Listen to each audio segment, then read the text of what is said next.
श्री सच्चिदानंद सद्गुरु साईनाथ महाराज की जय। साई शक्ति में भक्त मंडल में आगे की कथा। बाबा ने भक्तों की सूची में दास गणु महाराज का नाम भी प्रमुखता से लिया जाता है। बाबा उन्हें गणु कहते थे। वे पुलिस विभाग में कांस्टेबल के पद पर कार्यरत थे। यद्यपि गणु ज़्यादा पढ़े लिखे नहीं थे, लेकिन छोटी मोटी साहित्यिक रचनाएं कर लेते थे। उनकी भजन कीर्तन में विशेष रुचि थी। गणु नाटकों में भी काम करते थे और ज़्यादातर स्त्री पात्र का स्वांग रचते थे। शारीरिक दृष्टि से गणु न दुबले पतले थे न मोटे थे, लेकिन वे स्वभाव से अत्यधिक शंकालु वृत्ति के थे।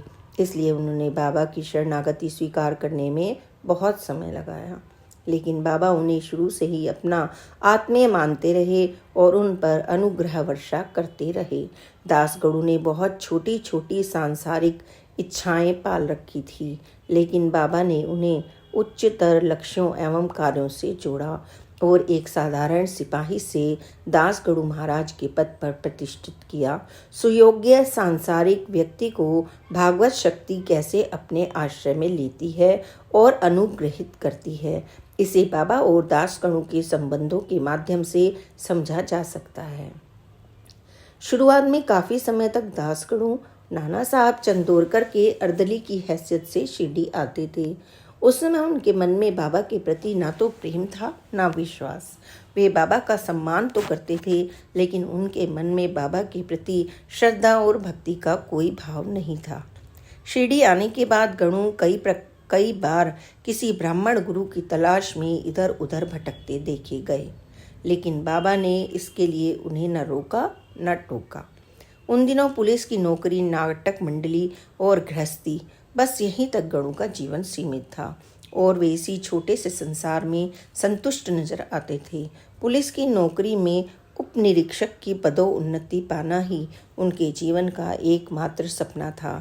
दास गणु भले ही बाबा को समझने की भूल कर रहे थे, लेकिन बाबा ने उन्हें अपनी शरण में ले लिया था और उनके भावी जीवन को लेकर पूरी योजना भी बना ली थी। बाबा गणु के आध्यात्मिक विकास के लिए उन्हें निर्मल चित्त और विकार मुक्त बनाना चाहते थे और इस दिशा में आगे बढ़ाने के लिए वे उन्हें अपनी ओर आकर्षित कर रहे थे। जब गणु का बाबा पर आधा अधूरा विश्वास जमने लगा, तब बाबा ने उन्हें पुलिस की नौकरी और नाटक मंडली दोनों से लगाव खत्म करने का परामर्श दिया। गणु नाटक मंडली से तो अलग हो गए, लेकिन वे पुलिस की नौकरी का लोभ नहीं छोड़ पा रहे थे। यद्यपि इस नौकरी में उनके सामने निरंतर अड़चनें आती जा रही थी, लेकिन फिर भी वे हर हाल में पद पर बने रहना चाहते थे। बाबा जानते थे कि जब तक कांटा चुभेगा नहीं, शरीर से निकलेगा नहीं। जब जब भी गणु नौकरी के दौरान परेशानी से घिरते, वे सहायता के लिए बाबा को पुकारते और बाबा भी उन्हें सहायता प्रदान करते। लेकिन ये सिलसिला ज़्यादा दिन नहीं चला। गणु के लिए पुलिस की नौकरी समस्या बनती गई और अंततः उन्हें उस नौकरी से त्याग पत्र देने के लिए विवश होना पड़ा। नौकरी छोड़ने के बाद जब गणु पर परिवार के पालन पोषण का संकट आया, तब बाबा ने उनका भार अपने कंधों पर उठाया और किसी चीज का अभाव महसूस नहीं होने दिया।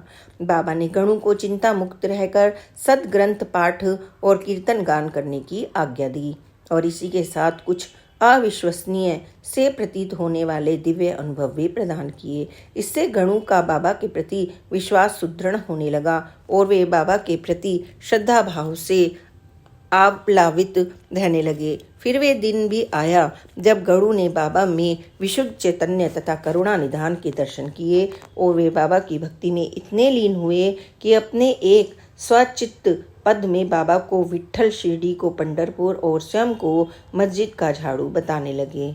यह श्रद्धा और विनय की पराकाष्ठा थी, जो उन्हें बाबा के माध्यम से सीधे परामर्थ पथ से जोड़ रही थी। बाबा की कृपा से गणु को शिरडी के रामनवमी उत्सव में हरि कथा सुनाने का अवसर भी मिला। वे सदैव अपनी सुंदर शैली में कीर्तन कथा सुनाते थे, जिसे सब भाव विभोर होकर सुनते थे।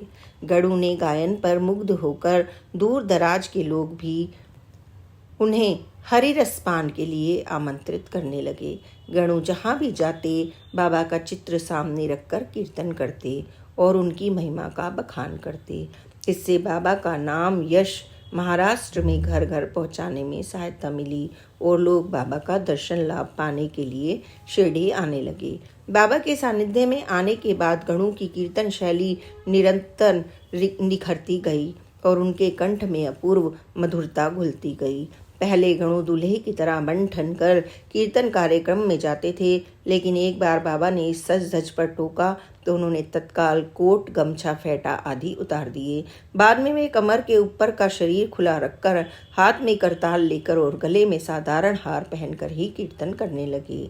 इस सात्विक, अकृत्रिम और पवित्र पहनावे को धारण करने के बाद गणु ने सही अर्थों में हरिदास की ऊंचाई को छू लिया था।